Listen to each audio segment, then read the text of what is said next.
She spent her life cleaning other people's houses. What could she possibly know about building a successful company? My daughter-in-law Brittany said into the microphone, and the ballroom erupted with polite laughter.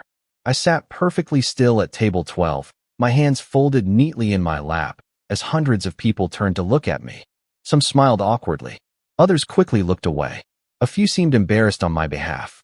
Brittany stood near the stage in a designer gown that probably cost more than my first car. Her smile was bright, confident, and completely unaware of the truth. I simply smiled back. At 72 years old, I had learned that not every insult deserved an immediate response. Sometimes silence was more powerful. The annual Parker Technologies Leadership Gala was being held at the Grand Crescent Hotel in downtown Chicago. Crystal chandeliers sparkled overhead. Waiters moved between tables carrying silver trays. A giant screen displayed photographs celebrating the company's 25th anniversary.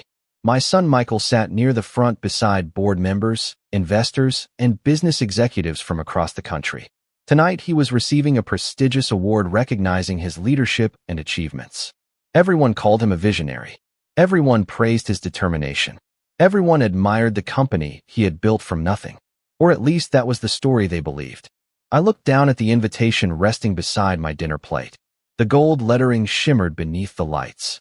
Distinguished guest, it read. No mention that I was Michael's mother. No mention that I had spent years sacrificing for the dream being celebrated tonight. No mention that long before there were investors, executives, or awards, there had only been a frightened young man sitting across from me at a tiny kitchen table asking if I believed in him. The applause faded as Brittany continued speaking. Michael's success came from his intelligence, discipline, and vision, she said proudly. Not everyone understands what it takes to create something extraordinary. Her eyes drifted toward me for a brief moment. The message was clear enough. I was being reminded of my place. The elderly widow. The retired cleaning woman. The woman who supposedly knew nothing about success. Around me, conversations resumed. Someone at the neighboring table leaned closer and whispered, "That must be his mother." Another voice quietly replied, "Poor lady." I pretended not to hear. Instead, I focused on the massive screen behind the stage. Photographs from the company's history flashed one after another. New offices, product launches, magazine covers, industry awards. Then a photograph appeared so briefly that most people probably missed it. But I didn't. My breath caught in my throat. There it was. An old image of a small garage on the south side of Chicago. Faded, grainy, forgotten. The birthplace of Parker Technologies. The audience barely noticed before the image disappeared. But I remembered every inch of that garage. I remembered the freezing winters when the heater barely worked. I remembered bringing coffee and sandwiches because Michael refused to stop working. I remembered unpaid bills stacked on the kitchen counter. I remembered fear, hope, sacrifice. Most of all, I remembered what had been sold to keep that dream alive. Brittany had no idea what that photograph represented. Neither did most people in the room. To them, it was simply part of a corporate slideshow. To me, it was a reminder.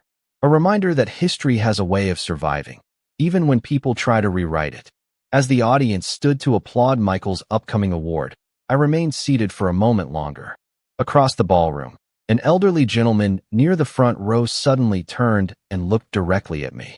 Our eyes met. Recognition flashed across his face. Not curiosity, not sympathy, recognition. For the first time all evening, I felt something shift in the room. And somehow, deep down, I knew the story everyone was celebrating tonight was about to change. The man who had looked at me from across the ballroom did not approach immediately. He simply remained where he was, standing beside a table near the front of the room while the applause continued around him. I recognized him now. George Whitman. Time had added silver to his hair and softened the sharp lines of his face, but I would have known him anywhere. 25 years earlier, George had been one of the very few people willing to listen when Michael talked about his ideas. Back then, nobody was calling my son a visionary. They called him inexperienced. They called him unrealistic. Some called him foolish. I remembered those days more clearly than I remembered what I had eaten for breakfast yesterday. The ballroom lights reflected off crystal glasses as guests laughed and celebrated. They saw success. I saw the years that came before it. The years nobody put into corporate videos. The years nobody mentioned in speeches. Michael was now shaking hands with executives near the stage. Brittany stood proudly beside him, greeting investors and board members as though she had personally built every brick of the company. Every few moments, she glanced toward the audience, clearly enjoying the admiration surrounding her husband. I wondered if she had ever spent a single night worrying about how to keep the electricity on. I wondered if she had ever stared at a stack of unpaid bills while pretending everything would somehow work out. Probably not. People who inherit comfort rarely understand what sacrifice looks like. A waiter stopped beside my table and offered coffee. I accepted with a smile. The cup felt warm in my hands. Outside the massive ballroom windows, Chicago's skyline glittered against the night sky. The city looked beautiful from up here. For a moment, I allowed myself to remember another night many years ago. Michael had been 20 years old. We sat at our small kitchen table long after midnight. He spread sketches, notes, and business plans across the surface while I listened. His excitement filled the room. He spoke about possibilities, about innovation, about building something meaningful. I remember asking him a simple question. Do you believe you can do this? He answered without hesitation. Yes. I believed him. Not because the plan was perfect. Not because success was guaranteed. I believed him because I saw determination in his eyes. The same determination his father had once carried. A sudden burst of applause pulled me back to the present. Another award was being announced. People stood. Cameras flashed. On the giant screen, more images appeared from the company's history. New headquarters, ribbon cuttings, charity events, smiling employees. The official version of the story. The polished version. The safe version. George Whitman was still watching me. Finally, he began walking across the room. Slowly, deliberately. Several guests greeted him along the way. He acknowledged them politely, but never stopped moving. When he reached my table, his expression softened. Evelyn Parker, he said quietly. I was hoping you would be here tonight. I stood and shook his hand. It has been a long time, George. He smiled. Far too long. For a moment, neither of us spoke. There was something comforting about seeing someone who remembered the beginning. Someone who had been there before the awards, before the headlines, before the success. George glanced toward the stage where Michael was preparing for his acceptance speech. Then he looked back at me. There are not many people left who know the real story, he said. I felt my heart beat a little faster. No, I replied. There are not. George nodded thoughtfully. Perhaps it is time more people heard it. Before I could answer, the master of ceremonies stepped to the microphone and announced that Michael Parker would now receive the evening's highest honor. The ballroom erupted with applause once again. Michael walked toward the stage beneath a spotlight while hundreds of guests rose to their feet. Beside me, George remained seated. His eyes never left the stage. And for the first time that evening, I had the feeling that something important was about to happen. Michael stood beneath the spotlight with the confidence of a man who had spent years commanding boardrooms and earning respect. The applause seemed endless. Around the ballroom, people lifted their phones to capture the moment. Investors smiled. Employees cheered. Members of the press positioned themselves for photographs. It was the kind of recognition every business leader dreams about. I watched quietly from my table near the back of the room. Michael adjusted the microphone and waited for the room to settle. His expression softened as he began speaking. He thanked the board. He thanked his executive team. He thanked the employees whose dedication had helped the company grow beyond anyone's expectations. The audience responded warmly to each acknowledgement. Then he thanked Brittany. Her face lit up immediately. She reached for his hand as cameras focused on them. The room filled with approving smiles. From a distance, they looked like the perfect success story. Yet as I listened, a strange feeling settled over me. Not anger, not bitterness. Something quieter, something closer to sadness. Because I remembered a different version of Michael. I remembered a young man working 18-hour days in a garage that barely stayed warm during the winter. I remembered him coming home exhausted but hopeful. I remembered him sitting across from me with dark circles under his eyes, wondering if he should give up. Back then there had been no applause, no investors, no awards, just uncertainty. Michael continued his speech. Success is never achieved alone, he said. The audience nodded appreciatively. It was exactly the kind of statement people expected to hear. Then he began naming individuals who had contributed to the company's growth over the years. Department heads, early investors, consultants, mentors, Several people in the audience stood briefly as they were recognized. More applause followed. I noticed George sitting quietly a few tables away. He had not taken his eyes off the stage. His expression remained unreadable. Every so often he glanced toward me before returning his attention to Michael. The giant screen behind the stage displayed photographs from different periods in the company's history. Some images brought back memories I had not thought about in years. There was the first office, the first trade show, the first team of employees crowded into a tiny workspace. Then another photograph appeared. This one lasted only a few seconds. A younger Michael stood beside a folding table covered with computer equipment. Most people probably saw nothing unusual. I noticed something else. In the corner of the image sat a blue coffee thermos. Mine. I used to bring it every morning when I stopped by the garage. A ridiculous detail for anyone else to remember. Yet I remembered. Mothers remember things like that. They remember the small pieces of history that everyone else forgets. Michael finally reached the end of his prepared remarks. The audience rewarded him with another standing ovation. As he stepped away from the microphone, the master of ceremonies returned to the stage. "Before we continue," he announced, "one of our distinguished guests has requested a few words." A brief murmur spread through the ballroom. The host smiled and turned toward the front row. "Ladies and gentlemen, please welcome Mr. George Whitman." For the first time all evening, genuine surprise appeared on Brittany's face. George rose slowly from his seat. Despite his age, he carried himself with quiet confidence. The applause was respectful but uncertain. Many younger guests recognized his name, but knew little about his connection to the company. George approached the stage without hurry. When he reached the microphone, he looked out across the room. His gaze moved from the executives to the investors, from the employees to the reporters. Finally, his eyes found mine.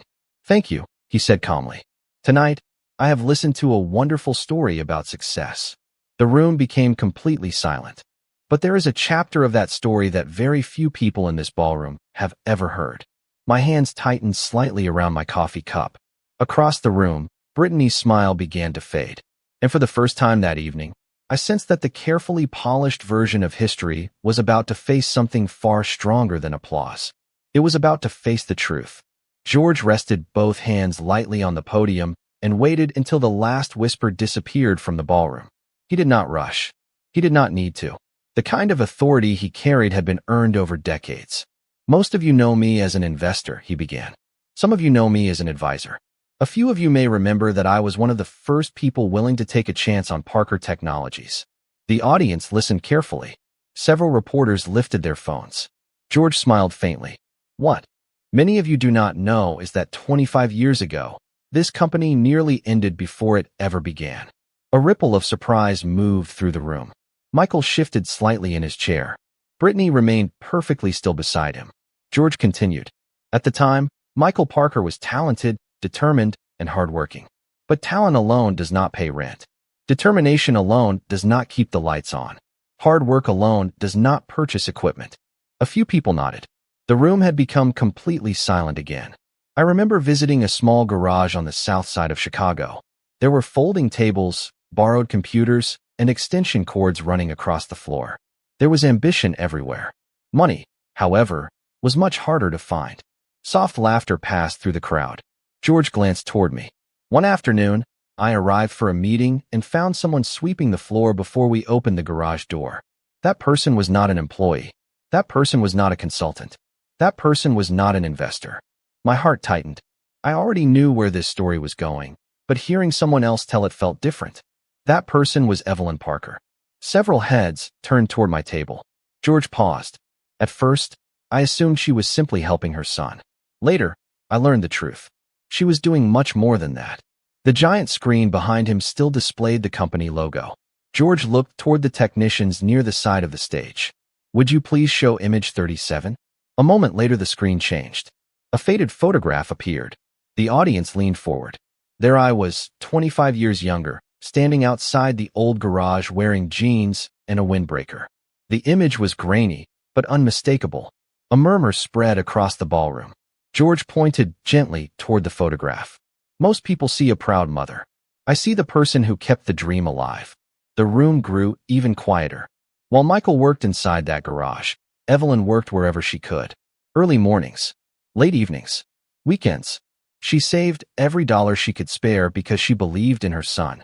I lowered my eyes for a moment. I had never enjoyed public attention. I certainly had not expected this tonight. George's voice remained calm. There was a difficult period when the company could not afford essential equipment. There was another period when payroll concerns threatened to stop operations altogether. During those moments, one person consistently stepped forward. He looked directly at Michael. "Your mother." Michael stared at the screen. His expression had changed. The confidence from earlier was gone. In its place was something more complicated.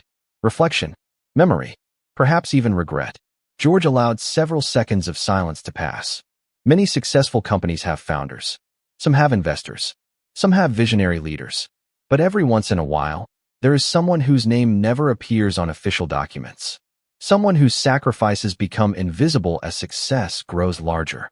The audience remained completely still. "The truth is simple," George said. "Without Evelyn Parker, there would never have been a Parker Technologies." Across the ballroom, I noticed Brittany's smile had disappeared entirely. And for the first time all evening, the spotlight of attention was no longer shining on the people who had claimed the story. It was beginning to shine on the person who had lived it. For several seconds after George finished speaking, nobody moved. The ballroom seemed suspended in a strange silence. The kind of silence that follows a truth people were not expecting to hear. Then, slowly, applause began somewhere near the front of the room. One person, then another. Within moments, dozens of people were clapping. Not the polite applause reserved for business speeches, but something warmer, more personal. I felt my cheeks grow warm as hundreds of eyes turned toward me. I had spent most of my life avoiding attention. Recognition had never been the goal. Survival had been the goal. Helping my son had been the goal. Seeing him succeed had been the goal. Yet somehow, sitting there beneath the chandeliers, I felt exposed in a way I had not expected. George remained at the podium. He raised a hand gently, and the applause gradually faded.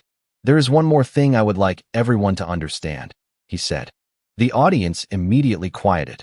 Many years ago, when Parker Technologies was struggling, there came a moment when several of us believed the company might not survive. I remembered that period instantly. The memory lived inside me as clearly as if it had happened yesterday. The garage rent was overdue. Equipment repairs were piling up. Michael was sleeping only a few hours each night. Every conversation seemed to end with numbers that did not add up. George continued speaking. I remember sitting at a folding table reviewing financial projections. They were not encouraging. A few people laughed softly. In fact, they were terrible. This time the laughter spread through the room. Even I smiled. We needed resources quickly. Without them, the company would have closed within months. George paused and looked toward the giant screen. Another image appeared. This one surprised even me.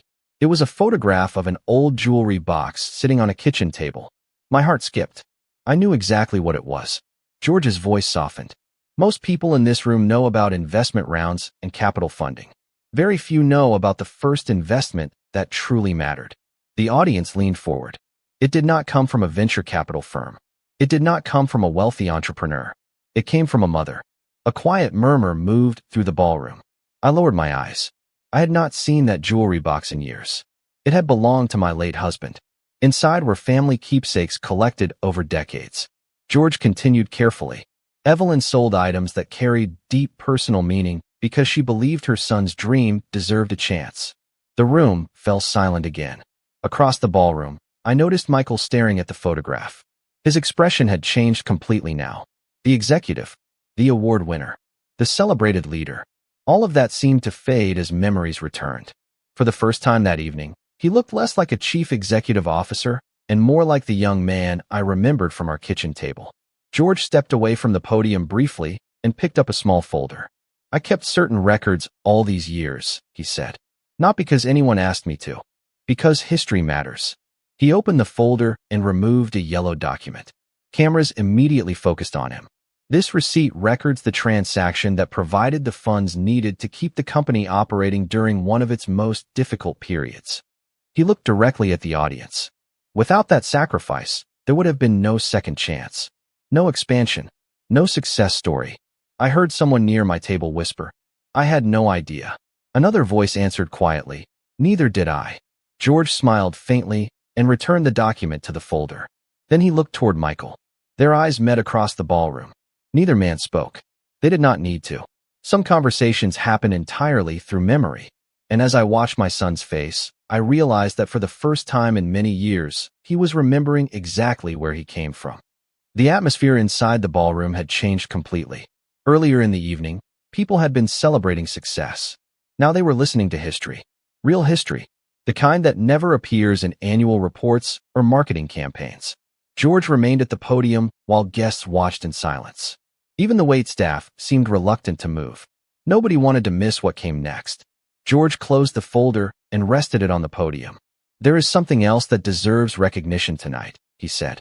His voice was steady and calm. "Success is often measured by what people build. Buildings, products, companies, wealth. But character is measured differently. Character is revealed by what people are willing to sacrifice for someone else." I stared down at the white tablecloth in front of me. The memories were arriving faster now. Long drives after work. Grocery lists carefully planned down to the dollar. Delaying repairs around the house because every extra cent seemed to flow toward Michael's dream. At the time, none of it had felt extraordinary. It was simply what a mother does when she believes in her child. George continued speaking. "I remember one particular winter. Snow covered the city for weeks. Temperatures stayed below freezing. Most people would have assumed the company was finished. A few older employees nodded. Knowingly, they had heard fragments of those stories before. Many of us were preparing for the possibility that operations would stop entirely." George smiled faintly. "Then one morning I arrived and found fresh supplies waiting in the garage. Coffee, office materials, equipment parts. Somehow, everything we needed had appeared." Soft laughter moved through the audience. When I asked where it came from, Michael refused to answer. Years later, I learned the truth. He turned slightly and looked toward me. His mother had quietly found a way. More heads turned toward my table. I felt uncomfortable with the attention, but there was no bitterness inside me. Only a strange sense of peace. For years I had watched pieces of the story disappear. Tonight, they were returning. One by one.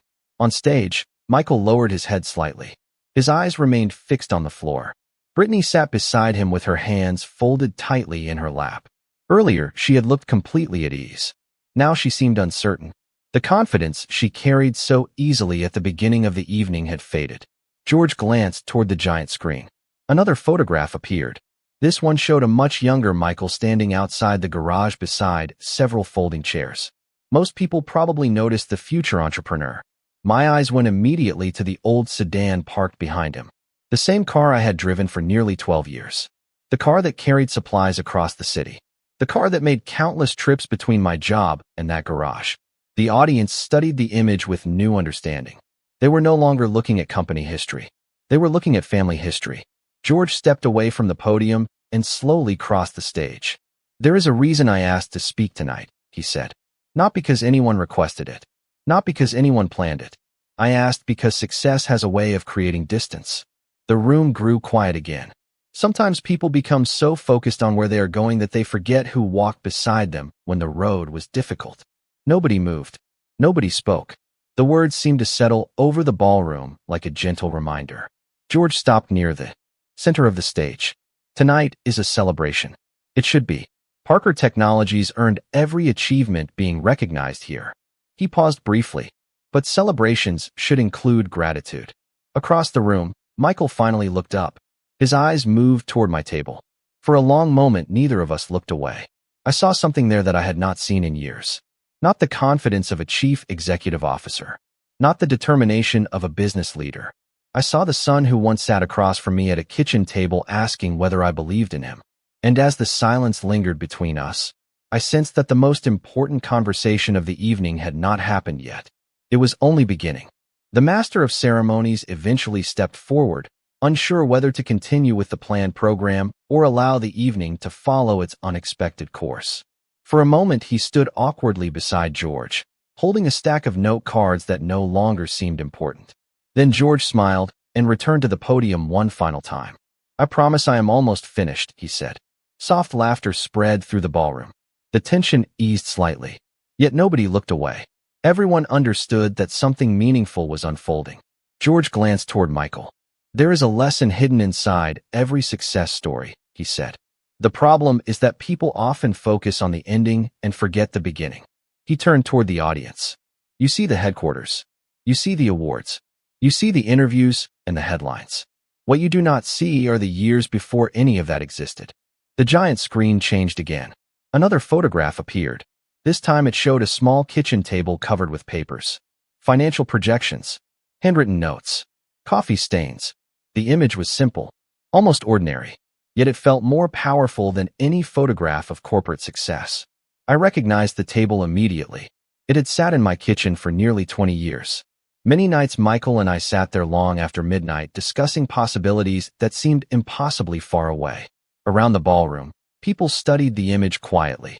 George's voice softened. Dreams rarely begin in boardrooms. They begin in places like this.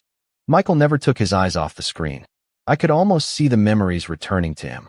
The long nights, the uncertainty, the conversations, the promises. Sometimes life moves so quickly that people stop looking backward.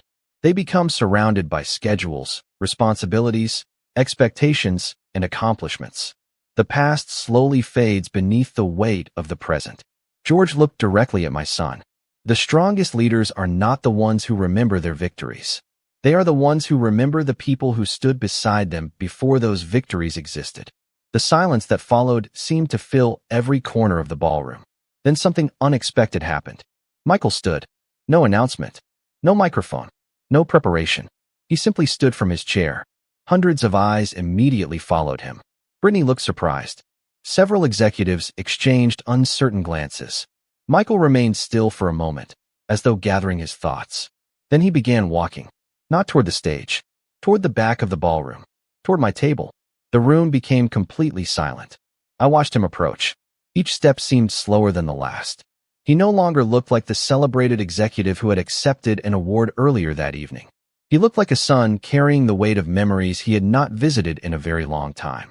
When he finally reached my table, he stopped beside me. Neither of us spoke immediately. Words can be difficult when years of unspoken gratitude stand between two people. Michael looked down at me and smiled sadly. I remember the blue thermos, he said quietly. The words caught me by surprise. Of all the things he could have mentioned, it was the thermos. The same one from the photograph. The same one I carried into that garage every morning. I felt my eyes grow warm. It leaked every winter, I replied. A few people nearby laughed softly.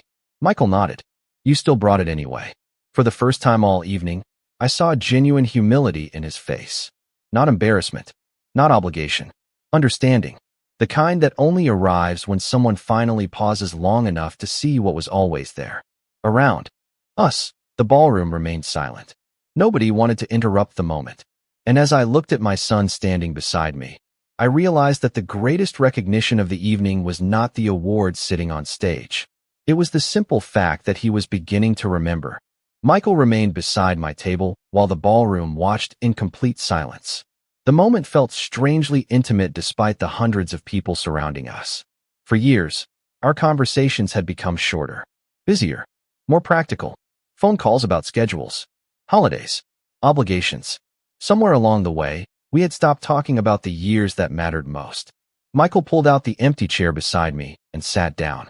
It was such a simple action, yet I could not remember the last time he had chosen to sit beside me at a public event. Cameras continued recording. Reporters continued watching. But for the first time all evening, none of that seemed important to him. There is something I should have said a long time ago, he said quietly. I noticed his hands were slightly unsteady. Not from fear. From emotion. I spent so many years trying to prove myself that I stopped looking behind me. I listened without interrupting. Across the room, executives and board members exchanged glances. George stood near the stage, saying nothing. He understood that this part belonged to us. Michael looked toward the giant screen where old photographs still rotated through the company's history. Every time someone congratulated me, I accepted it. Every time someone called me self-made, I let them. He paused. After a while, I think I started believing it myself. The honesty in his voice settled over the room. Nobody moved. Nobody spoke. Even Brittany remained silent. Michael smiled sadly. I remember when Dad passed away. I remember thinking everything was falling apart. My chest tightened. That had been one of the hardest years of our lives. You never let me see how worried you were, he continued. You always acted like everything would work out. I looked down at my hands. The truth was that I had often been terrified. There had been many nights when I had no idea how we would make it through the next month. But parents become experts at hiding fear from their children. I was worried, I said softly. I just did not want you carrying it too. Michael laughed quietly. The sound was familiar. For a moment, he looked 20 years younger. You carried more than I ever realized. A gentle murmur moved through the audience. People were no longer witnessing a business event. They were witnessing something much more human. Michael slowly stood and looked toward the stage. Then he turned toward the audience. May I borrow the microphone? He asked. The master of ceremonies immediately nodded. Within seconds, a microphone was placed in his hand. Michael stood beside my table instead of returning to the stage. Tonight was supposed to be about celebrating a company, he said. But I think it should also be about honoring the people who made that company possible. His voice echoed throughout the ballroom. I followed him. For years I accepted recognition that was never mine alone. He turned toward me. My mother taught me perseverance before I understood the word. She taught me responsibility before I earned my first paycheck. She believed in me long before anyone else did. I felt tears gathering in my eyes, but I blinked them away. This was not sadness. It was something far different. Across the room, several guests nodded quietly. Some smiled. Others seemed reflective. Michael took a slow breath. There is another thing I need to correct. The room became silent once again. He looked briefly toward Brittany before returning his attention to the audience. Earlier tonight, a joke was made about my mother's background. Brittany lowered her eyes. Michael's voice remained calm. There was no anger in it, only certainty. Let me be clear. There is nothing small about honest work. There is nothing embarrassing about sacrifice. And there is nothing greater than a person who spends years helping others succeed without asking for recognition in return. The audience responded immediately. Applause spread throughout the ballroom. Louder this time. Stronger. People rose from their seats, one row after another. And as I looked around the room, filled with standing guests, I realized that the respect being shown had nothing to do with business, wealth, or status. It was being given to something far more valuable. It was being given to a life quietly spent lifting someone else higher. The applause continued for what felt like a very long time. People remained standing throughout the ballroom. Some smiled. Some wiped at their eyes. Others simply looked thoughtful. The atmosphere had become something entirely different from the event that had begun earlier that evening. The focus was no longer on quarterly growth, market expansion, or corporate achievements. It was on gratitude. Real gratitude. The kind that cannot be measured on a balance sheet. Slowly, the applause began to fade. Guests returned to their seats. Conversations remained quiet. Reflective. Michael stood beside me for another moment before placing a gentle hand on my shoulder. It was such a small gesture, yet it carried years of meaning. Years that neither of us could recover, but perhaps years we could finally understand. He smiled and returned to the stage. This time, the audience welcomed him differently. The admiration was still there, but now it felt deeper, more complete. The master of ceremonies stepped forward and attempted to resume the program, but even he seemed moved by what had happened. Awards were presented. Final remarks were delivered. Yet everyone knew the true highlight of the evening had already occurred. When the event eventually ended, guests gathered throughout the ballroom. Many approached my table. Some introduced themselves. Others thanked me for sharing a part of the company's history, even though I had hardly spoken at all. One young employee shook my hand and said, "I hope someday I can support someone the way you supported your son." Another told me that the story had reminded her of her own mother. Their words meant more to me than they probably realized. Not because I wanted recognition, because they reminded me that kindness leaves traces we never see. Before leaving, George found me one last time. He smiled warmly. "I think the story is finally where it belongs," he said. I nodded. "Thank you." He shook his head gently. "No, thank you. Some people create opportunities. Some people create success. Very few people create both." With that, he disappeared into the crowd. Eventually, the ballroom began to empty. Staff members cleared tables. The chandeliers reflected against polished floors. Outside the windows, the lights of Chicago shimmered beneath the night sky. I gathered my purse and prepared to leave. As I reached the lobby, I heard footsteps behind me. "Michael." He caught up and walked beside me in silence for several moments. Neither of us seemed eager to fill the quiet. Some silences are comfortable. Some are healing. This one was both. Near the entrance, he stopped. "Mom," he said softly. I looked up at him. For a moment, he seemed to be searching for the right words. Then he laughed quietly. "I spent years building a company." He paused. "Tonight reminded me who helped build me." My throat tightened. There was nothing clever to say in response. No speech. No lesson. Just truth. I reached out and squeezed his hand. "I was always proud of you," I said. "Even before any of this." He nodded. I could see emotion in his eyes. Then he surprised me by pulling me into a hug. The kind of hug that felt familiar. The kind I had not experienced in years.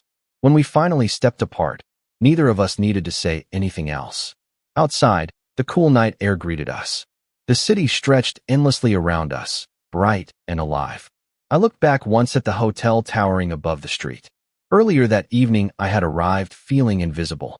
I had sat quietly while people laughed at a life they did not understand. Yet I left with something far more valuable than public recognition. I left knowing that the truth had been remembered. And sometimes that is enough. Because a mother's greatest legacy is not the sacrifices she makes. It is the person those sacrifices help become. And as Michael stood beside me beneath the lights of the city, I knew that legacy had finally found its way home.